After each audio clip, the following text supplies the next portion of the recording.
తత్వజ్ఞానాన్ని నిరంతరము దాన్ని విచారణ చేసుకుంటూ ఉండాలి. మీరు ఏది వినండి. వినేసి ఇది కాదండి. ఏంటి అనే విచారణ ఉండాలి. దాని గొప్పతనం తెలుసుకుంటూ ఉండాలి.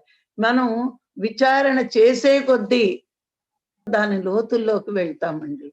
దాని గొప్పతనం తెలుస్తుందండి. అందుకని ఆ ఆత్మజ్ఞానాన్ని నిరంతరము విచారణ చేసుకున్నప్పుడే దాని గొప్పతనం తెలుస్తుంది. ఆ గురువుల దగ్గర కూర్చున్నప్పుడు మనం లోతుల్లోకి వెళ్తామటండి.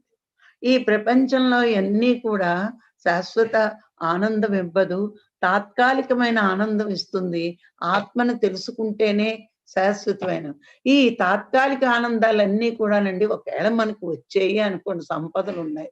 ఒక్కొక్కసారి ఈ సంపద కూడా మనకు ఆనందం ఇవ్వదండి. ఈ అందము ఇవ్వదు.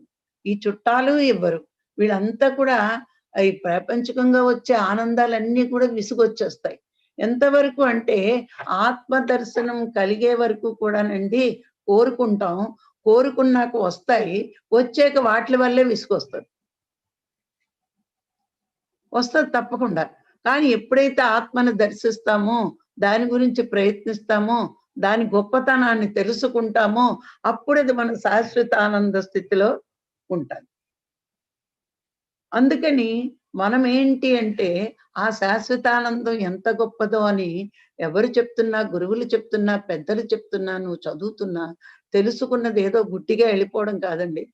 దాన్ని విచారణ చేసుకొని, దాని గొప్పతనాన్ని నువ్వు మరింతగా తెలుసుకోవాలి. జ్ఞాని లక్షణం అది.